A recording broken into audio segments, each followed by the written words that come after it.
1 Samuel chapter 17. Now the Philistines gathered their armies for battle, and they were gathered at Socoh, which belongs to Judah, and encamped between Socoh and Azekah in Ephes Dammim. And Saul and the men of Israel were gathered, and encamped in the valley of Elah, and drew up in line of battle against the Philistines. And the Philistines stood on the mountain on the one side, and Israel stood on the mountain on the other side, with a valley between them. And there came out from the camp of the Philistines a champion named Goliath of Gath, whose height was 6 cubits and a span. He had a helmet of bronze on his head, and he was armed with a coat of mail, and the weight of the coat was 5,000 shekels of bronze. And he had bronze armour on his legs, and a javelin of bronze slung between his shoulders. The shaft of his spear was like a weaver's beam, and his spear's head weighed 600 shekels of iron. And his shield-bearer went before him. He stood and shouted to the ranks of Israel, "Why have you come out to draw up for battle? Am I not a Philistine, and are you not servants of Saul? Choose a man for yourselves, and let him come down to me. If he is able to fight with me and kill me, then we will be your servants. But if I prevail against him and kill him, then you shall be our servants and serve us." And the Philistines said, "I defy the ranks of Israel this day. Give me a man, that we may fight together." When Saul and all Israel heard these words of the Philistine, they were dismayed and greatly afraid. Now David was the son of an Ephrathite of Bethlehem in Judah, named Jesse, who had 8 sons. In the days of Saul the man was already old and advanced in years. The 3 oldest sons of Jesse had followed Saul to the battle, and the names of his 3 sons who went to the battle were Eliab the firstborn, and next to him Abinadab, and the third Shammah. David was the youngest. The 3 eldest followed Saul, but David went back and forth from Saul to feed his father's sheep at Bethlehem. For 40 days the Philistine came forward and took his stand, morning and evening. And Jesse said to David his son, "Take for your brothers an ephah of this parched grain, and these 10 loaves, and carry them quickly to the camp to your brothers. Also take these 10 cheeses to the commander of their 1,000. See if your brothers are well, and bring some token from them." Now Saul and they and all the men of Israel were in the valley of Elah, fighting with the Philistines. And David rose early in the morning, and left the sheep with a keeper, and took the provisions, and went, as Jesse had commanded him. And he came to the encampment as the host was going out to the battle line, shouting the war cry. And Israel and the Philistines drew up for battle, army against army. And David left the things in charge of the keeper of the baggage, and ran to the ranks, and went and greeted his brothers. As he talked with them, behold, the champion, the Philistine of Gath, Goliath by name, came up out of the ranks of the Philistines, and spoke the same words as before. And David heard him. All the men of Israel, when they saw the man, fled from him, and were much afraid. And the men of Israel said, "Have you seen this man who has come up? Surely he has come up to defy Israel. And the king will enrich the man who kills him with great riches, and will give him his daughter, and make his father's house free in Israel." And David said to the men who stood by him, "What shall be done for the man who kills this Philistine, and takes away the reproach from Israel? For who is this uncircumcised Philistine, that he should defy the armies of the living God?" And the people answered him in the same way, "So shall it be done to the man who kills him." Now Eliab his eldest brother heard when he spoke to the men, and Eliab's anger was kindled against David, and he said, "Why have you come down, and with whom have you left those few sheep in the wilderness? I know your presumption and the evil of your heart, for you have come down to see the battle." And David said, "What have I done now? Was it not but a word?" And he turned away from him toward another, and spoke in the same way, and the people answered him again as before. When the words that David spoke were heard, they repeated them before Saul, and he sent for him. And David said to Saul, "Let no man's heart fail because of him. Your servant will go and fight with this Philistine." And Saul said to David, "You are not able to go against this Philistine to fight with him, for you are but a youth, and he has been a man of war from his youth." But David said to Saul, "Your servant used to keep sheep for his father, and when there came a lion or a bear, and took a lamb from the flock, I went after him and struck him and delivered it out of his mouth. And if he arose against me, I caught him by his beard and struck him and killed him. Your servant has struck down both lions and bears, and this uncircumcised Philistine shall be like one of them, for he has defied the armies of the living God." And David said, "The Lord who delivered me from the paw of the lion and from the paw of the bear will deliver me from the hand of this Philistine." And Saul said to David, "Go, and the Lord be with you." Then Saul clothed David with his armour. He put a helmet of bronze on his head, and clothed him with a coat of mail. And David strapped his sword over his armour. And he tried in vain to go, for he had not tested them. Then David said to Saul, "I cannot go with these, for I have not tested them." So David put them off. Then he took his staff in his hand, and chose 5 smooth stones from the brook, and put them in his shepherd's pouch. His sling was in his hand, and he approached the Philistine. And the Philistine moved forward and came near to David, with his shield-bearer in front of him. And when the Philistine looked and saw David, he disdained him, for he was but a youth, ruddy and handsome in appearance. And the Philistine said to David, "Am I a dog, that you come to me with sticks?" And the Philistine cursed David by his gods. The Philistine said to David, "Come to me, and I will give your flesh to the birds of the air and to the beasts of the field." Then David said to the Philistine, "You come to me with a sword and with a spear and with a javelin, but I come to you in the name of the Lord of hosts, the God of the armies of Israel, whom you have defied. This day the Lord will deliver you into my hand, and I will strike you down and cut off your head. And I will give the dead bodies of the host of the Philistines this day to the birds of the air and to the wild beasts of the earth, that all the earth may know that there is a God in Israel, and that all this assembly may know that the Lord saves, not with sword and spear. For the battle is the Lord's, and he will give you into our hand." When the Philistine arose and came and drew near to meet David, David ran quickly toward the battle line to meet the Philistine. And David put his hand in his bag, and took out a stone, and slung it, and struck the Philistine on his forehead. The stone sank into his forehead, and he fell on his face to the ground. So David prevailed over the Philistine with a sling and with a stone, and struck the Philistine and killed him. There was no sword in the hand of David. Then David ran and stood over the Philistine, and took his sword and drew it out of its sheath, and killed him and cut off his head with it. When the Philistines saw that their champion was dead, they fled. And the men of Israel and Judah rose with a shout, and pursued the Philistines as far as Gath and the gates of Ekron, so that the wounded Philistines fell on the way from Shaaraim, as far as Gath and Ekron. And the people of Israel came back from chasing the Philistines, and they plundered their camp. And David took the head of the Philistine, and brought it to Jerusalem, but he put his armour in his tent. As soon as Saul saw David go out against the Philistine, he said to Abner, the commander of the army, "Abner, whose son is this youth?" And Abner said, "As your soul lives, O king, I do not know." And the king said, "Inquire whose son the boy is." And as soon as David returned from the striking down of the Philistine, Abner took him, and brought him before Saul with the head of the Philistine in his hand. And Saul said to him, "Whose son are you, young man?" And David answered, "I am the son of your servant Jesse the Bethlehemite."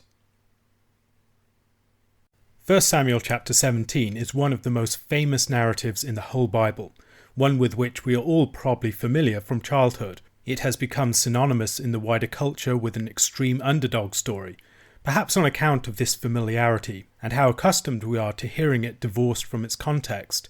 There is much that we might miss within it. With closer study, especially in the light of what has preceded it, we may discover that there remains a great deal of insight to emerge from it yet. The account of David's defeat of Goliath is a vivid and scenic account, to a degree that is unusual for biblical narrative. The battle is set in the territory of Judah, in David's tribal region. David begins his work in his own region, where the Philistines are encroaching. We need to read this in light of what has gone beforehand. From the earlier chapters of 1 Samuel, we know that Saul is the giant of Israel. He stands head and shoulders taller than anyone else. He was also, with Jonathan, the only man with iron weapons in his possession. If any Israelite would be expected to fight the Philistine giant with iron weaponry, it would be Saul. However, the Spirit of the Lord has abandoned Saul in the previous chapter, and he was now afflicted with a harmful spirit from God. It's quite possible that the Philistines had gotten wind of the fact that all was not well in the court of Israel's king. King Saul was apparently losing his sanity, and the Lord was no longer with him as he had once been.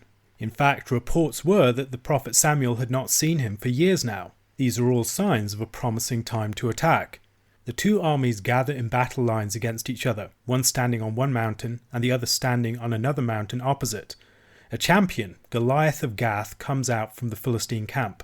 As the champion, he represents the entire Philistine force. He is spoken of as the Philistine, on several occasions in this chapter. He stands for all of the Philistines.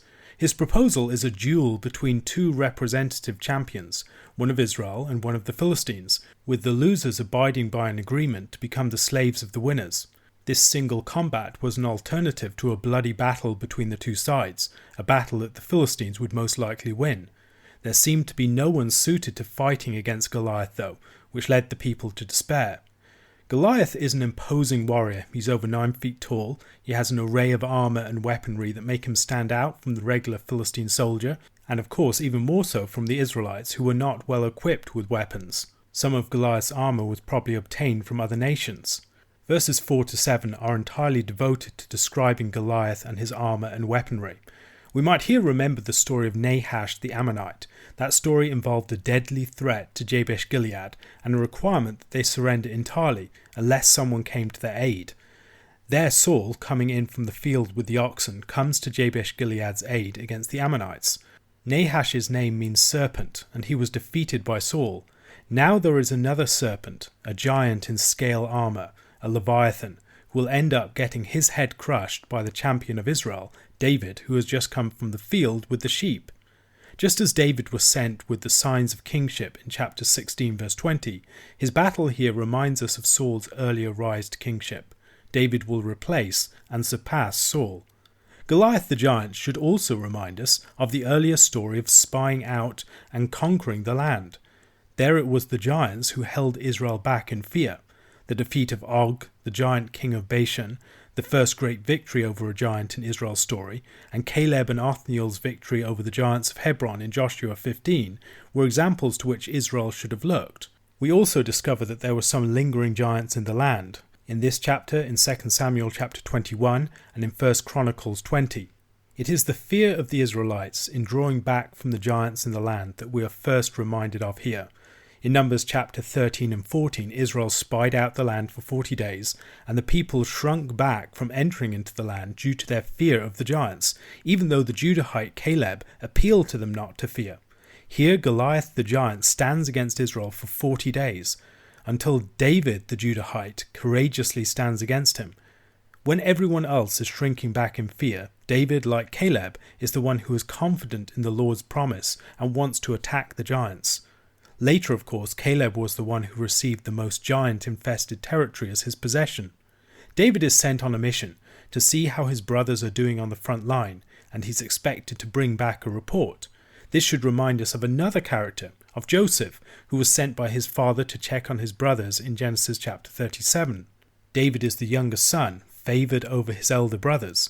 He is also the 8th brother, perhaps something that we should associate with new creation. David is going to act as a new Adam, clearing out the giants and allowing Israel to enjoy possession of the land. David is sent with food, bread from Bethlehem, the house of bread, and cheeses. In the previous chapter he was also sent with food to Saul, and perhaps we are to see something in the fact that David is the one who brings the riches of food and the bounty of the land. David is seemingly reintroduced to us in this chapter, leading many to wonder about its consistency, connection and continuity with the previous chapter. Shimon bar Ephrat, however, observes that in the Hebrew the reintroduction of David in verse 12 gestures back to the fact that we are already aware of the character in question. Also verse 14 provides some continuity with the preceding chapter by telling us that David went to and fro between Saul and his father's house. Meanwhile, his 3 oldest brothers are members of Saul's army. He was already serving with Saul at this point then. However, we should not be surprised if there are temporal details out of sequence. It's quite a possibility. We encounter such dyschronology on a number of occasions in Scripture, where the concern is more to tell the story in a way that brings out the meaning than it is to relate events in the strictest of possible sequence. Some have suggested that we encounter such dyschronology at the end of this chapter, with David bringing the head of Goliath to Jerusalem. The narrator gives a lot of attention to the account of David's conversation with his brothers and the men concerning Goliath and the reward offered for his defeat.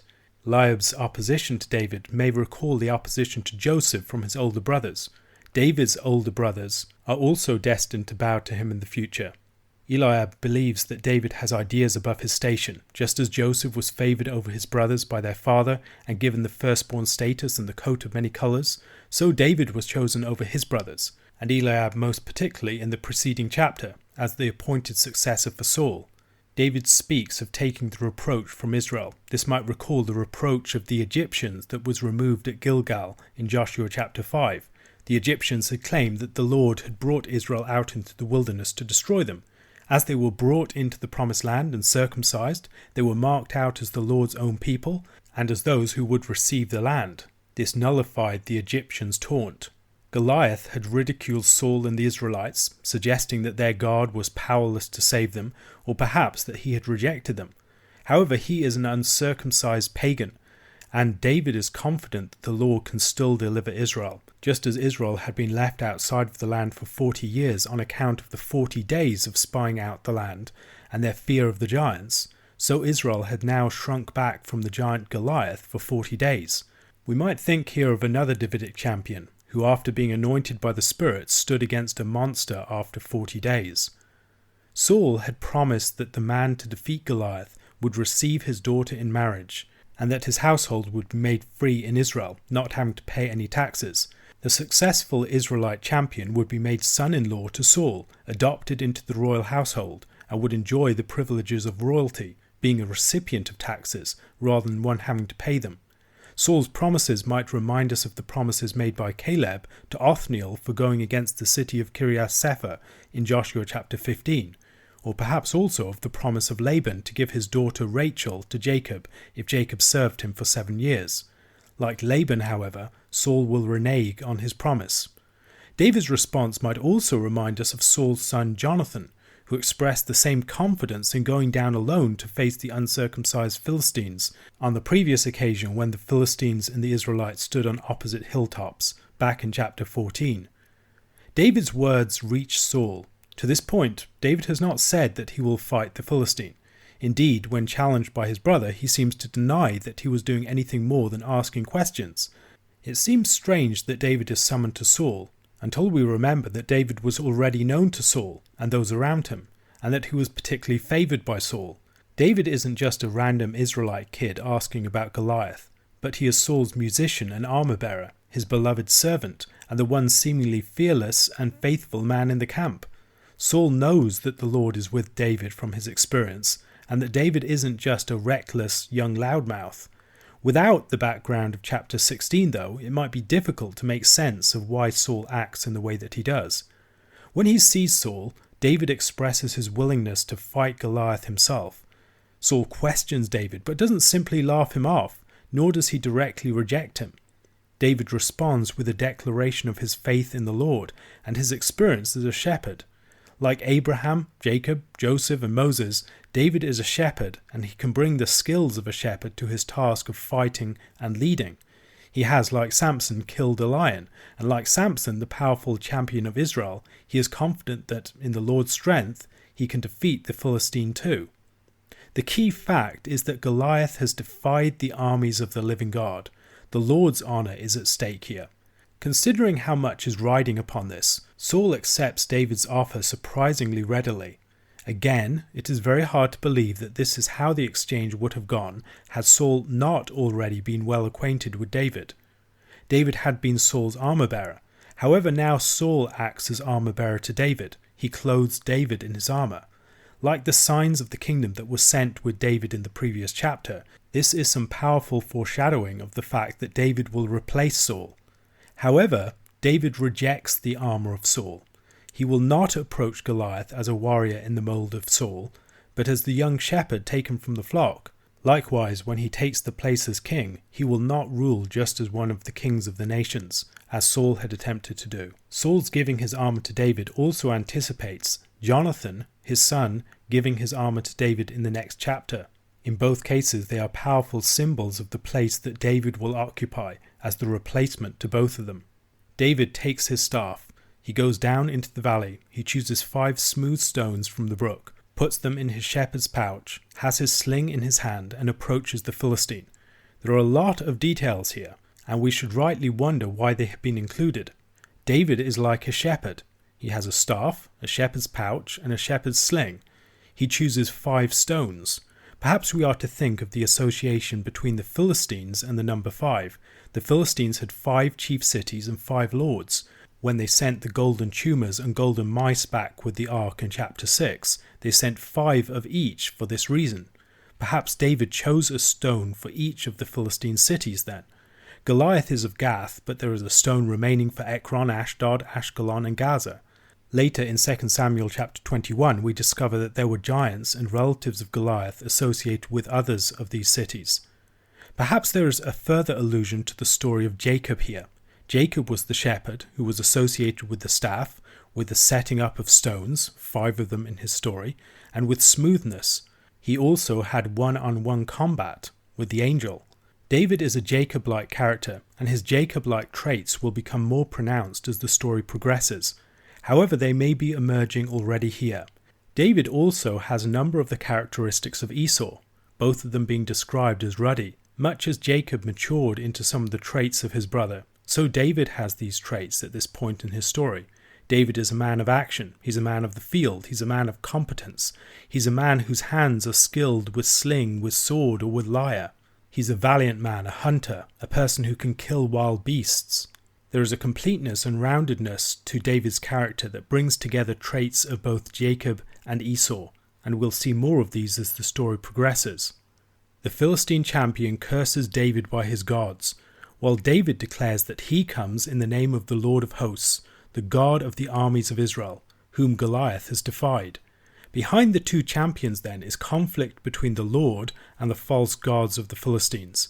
David expresses his confidence that the Lord saves, not by human strength, much as Jonathan did in chapter 14. David slung a stone at the Philistine, which hit him in the forehead. The serpent's head was crushed, and Goliath fell flat on his face. David chopped off Goliath's head with his own sword. Here we should recall the story of Dagon from chapter 5. Dagon fell flat on his face before the ark, and then later fell again and was decapitated. The Israelites then pursue the Philistines and plunder their camp. David takes the head of the Philistine and brings it to Jerusalem. This may be a reference to a later time, or perhaps he brings it to somewhere in the region of Jerusalem, beyond the part currently controlled by the Jebusites. Saul now asks about David's identity. This is a detail that has led many to believe that this story is in conflict with the story that precedes it. In that story, David is already clearly known to Saul. Why then would he ask about his identity here? We've already seen earlier in the story some hints of continuity with what precedes, and some parts that make sense most when they are read against the background of what has gone beforehand. What then should we do with this? I think the most obvious explanation is that although Saul knew David well, he did not know David's family well. As David had been employed by Saul to this point, it didn't really matter that much. Some of his servants had alerted him to David's existence and to his skills, and then he had been sent for from Jesse. It isn't entirely clear that Saul had first-hand acquaintance with Jesse. However, now David's family matters. It matters because David is going to be brought into the king's house in a new way, not just as his servant, but as his son-in-law. Also, David's family is going to be freed from the burden of taxation, and so Saul needs to discover which family is going to receive the reward. David's family background, then, is relevant information at this point in a way that it was not before. This also forms the climax of the story, as David declares himself as the son of Jesse the Bethlehemite, and as the future king declares his identity. The stage is set for the rest of the story. A question to consider. What are some of the ways in which the events of this chapter set up David as the worthy and fitting replacement for Saul as king? 2 Corinthians chapter 11. I wish you would bear with me in a little foolishness. Do bear with me, for I feel a divine jealousy for you, since I betrothed you to one husband, to present you as a pure virgin to Christ. But I am afraid that as the serpent deceived Eve by his cunning, your thoughts will be led astray from a sincere and pure devotion to Christ. For if someone comes and proclaims another Jesus than the one we proclaimed, or if you receive a different spirit from the one you received, or if you accept a different gospel from the one you accepted, you put up with it readily enough. Indeed, I consider that I am not in the least inferior to these super-apostles. Even if I am unskilled in speaking, I am not so in knowledge. Indeed, in every way we have made this plain to you in all things. Or did I commit a sin in humbling myself so that you might be exalted, because I preached God's gospel to you free of charge? I robbed other churches by accepting support from them in order to serve you. And when I was with you and was in need, I did not burden anyone, for the brothers who came from Macedonia supplied my need. So I refrained and will refrain from burdening you in any way. As the truth of Christ is in me, this boasting of mine will not be silenced in the regions of Achaia. And why? Because I do not love you? God knows I do. And what I am doing I will continue to do, in order to undermine the claims of those who would like to claim that in their boasted mission they work on the same terms as we do. For such men are false apostles, deceitful workmen, disguising themselves as apostles of Christ. And no wonder, for even Satan disguises himself as an angel of light. So it is no surprise if his servants also disguise themselves as servants of righteousness. Their end will correspond to their deeds. I repeat, let no one think me foolish. But even if you do, accept me as a fool, so that I too may boast a little. What I am saying with this boastful confidence, I say not as the Lord would, but as a fool. Since many boast according to the flesh, I too will boast. For you gladly bear with fools, being wise yourselves. For you bear it if someone makes slaves of you, or devours you, or takes advantage of you, or puts on airs, or strikes you in the face. To my shame, I must say, we were too weak for that. But whatever anyone else dares to boast of, I am speaking as a fool, I also dare to boast of that. Are they Hebrews? So am I. Are they Israelites? So am I. Are they offspring of Abraham? So am I. Are they servants of Christ? I am a better one, I am talking like a madman, with far greater labours, far more imprisonments, with countless beatings, and often near death. 5 times I received at the hands of the Jews the 40 lashes less one. 3 times I was beaten with rods. Once I was stoned. 3 times I was shipwrecked. A night and a day I was adrift at sea, on frequent journeys, in danger from rivers, danger from robbers, danger from my own people, danger from Gentiles, danger in the city, danger in the wilderness, danger at sea, danger from false brothers, in toil and hardship, through many a sleepless night, in hunger and thirst, often without food, in cold and exposure. And apart from other things, there is the daily pressure on me of my anxiety for all the churches. Who is weak? And I am not weak. Who is made to fall? And I am not indignant. If I must boast, I will boast of the things that show my weakness. The God and Father of the Lord Jesus, he who is blessed forever, knows that I am not lying. At Damascus, the governor under King Aretas was guarding the city of Damascus in order to seize me, but I was let down in a basket through a window in the wall and escaped his hands. In 2 Corinthians chapter 11, Paul presents himself as if the jealous father of a young betrothed woman, concerned that she not be seduced away from her espoused partner. The Corinthian church is betrothed to Christ, the bridegroom. The theme of Christ as the bridegroom of the church is one found at many points in the New Testament. It's something we see especially in Ephesians chapter 5 verses 22 to 32. Wives, submit to your own husbands as to the Lord, for the husband is the head of the wife, even as Christ is the head of the church, his body, and is himself its Saviour. Now as the church submits to Christ, so also wives should submit in everything to their husbands. Husbands, love your wives, as Christ loved the church and gave himself up for her, that he might sanctify her, having cleansed her by the washing of water with the word, so that he might present the church to himself in splendour, without spot or wrinkle or any such thing, that she might be holy and without blemish. In the same way husbands should love their wives as their own bodies. He who loves his wife loves himself. For no one ever hated his own flesh, but nourishes and cherishes it, just as Christ does the church, because we are members of his body. Therefore a man shall leave his father and mother, and hold fast to his wife, and the two shall become one flesh. This mystery is profound, and I am saying that it refers to Christ and the church. We also see Christ as the bridegroom in the book of John and the book of Revelation. The image of the wedding feast found in the Gospels is also important here too. Paul begins with an allusion to the story of Adam and Eve and the temptation of Eve by the serpent. There Adam was charged with guarding the garden, and he should have protected his wife, but he failed to do so. And the guile of the serpent is particularly focused upon here. The serpent deceived Eve with his cunning. Their thoughts ought to be devoted to Christ, but they might easily be misled by Satan's schemes. The task of Paul as an apostle is to act as a guardian for the bride. There is a vision of Christian ministry here as well. The Christian minister is a servant of the bridegroom to the bride. He represents the bridegroom to her, protecting her from assault or any satanic wiles that might estrange her affections from the one to whom she is betrothed. Unfortunately, the Corinthians seem far too ready to turn from their bridegroom to another.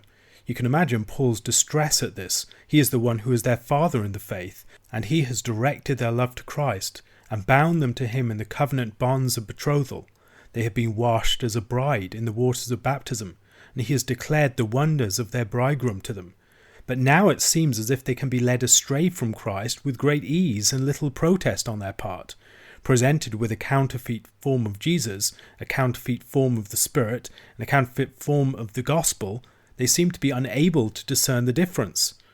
He started off by telling them to bear with him in a little foolishness.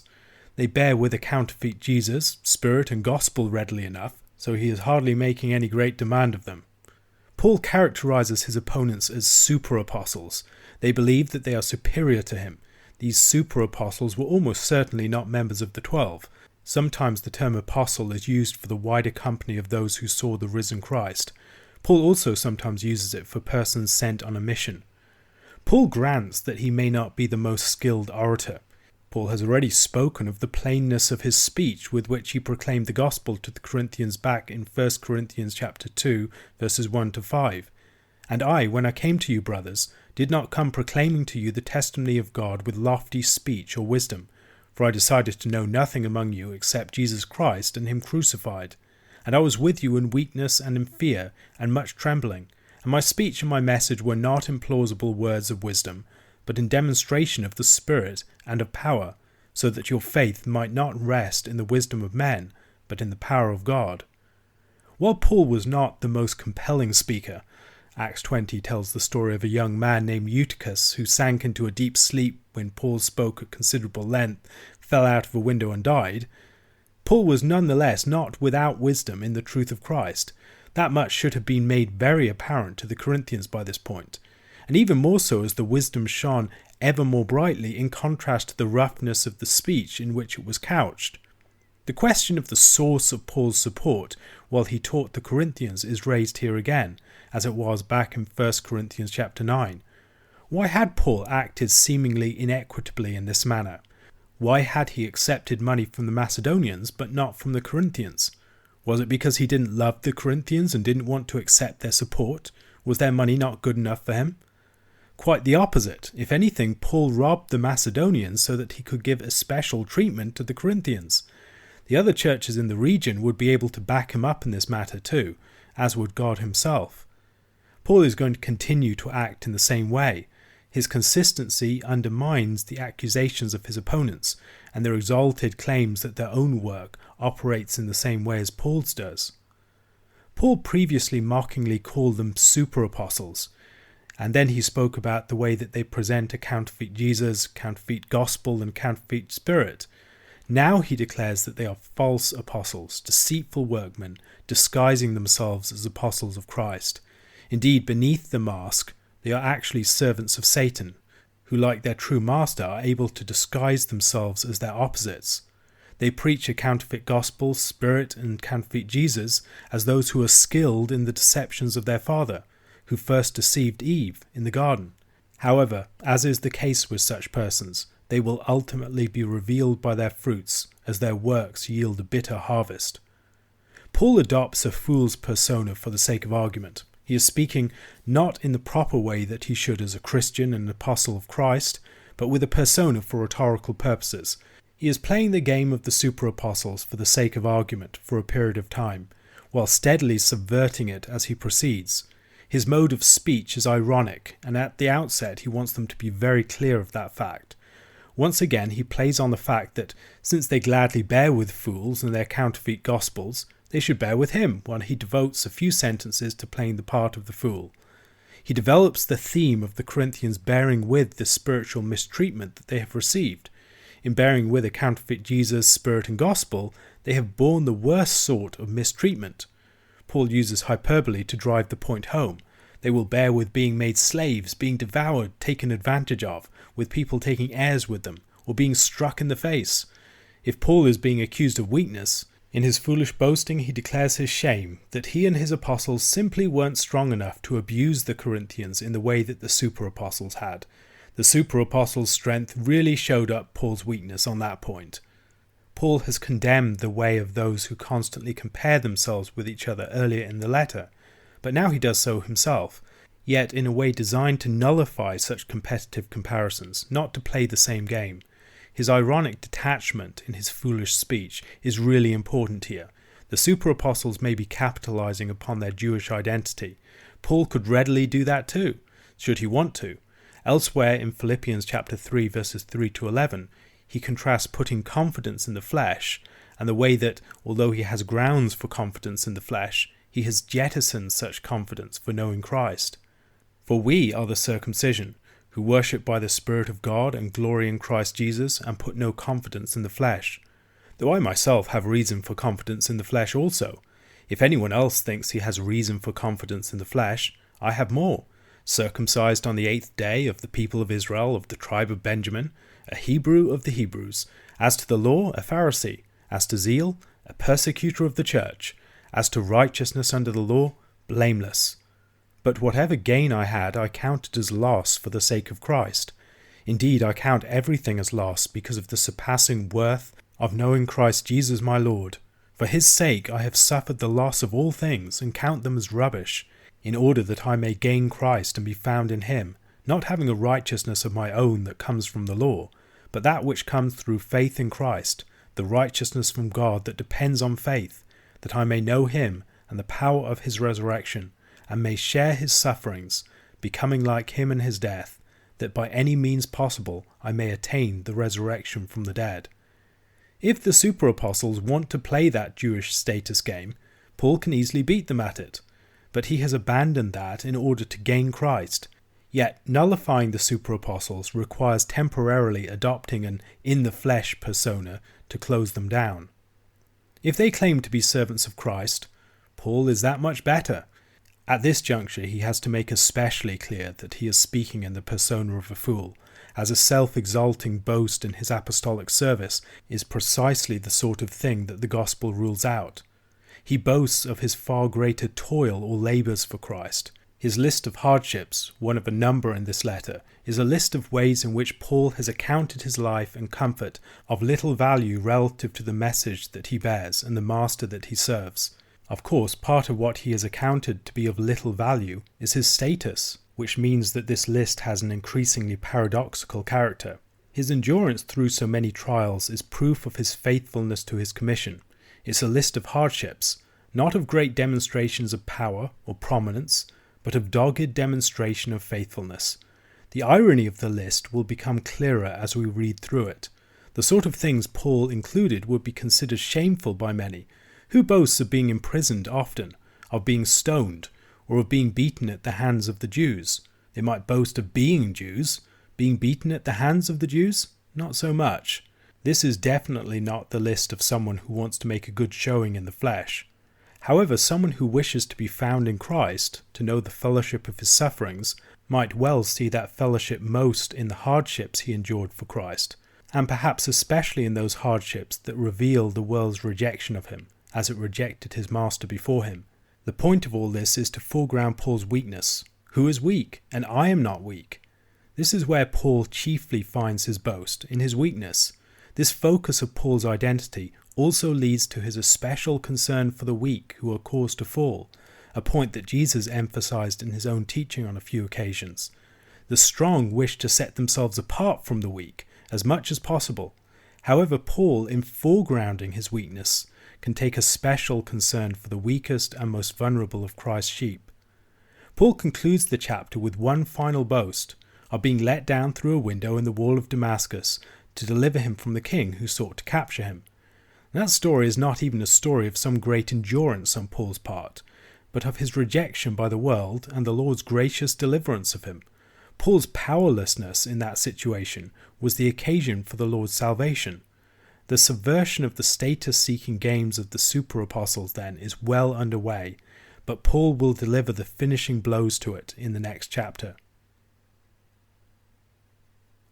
A question to consider: How might Paul's teaching through his ironic boasting in this chapter challenge the way that we regard ourselves and our status?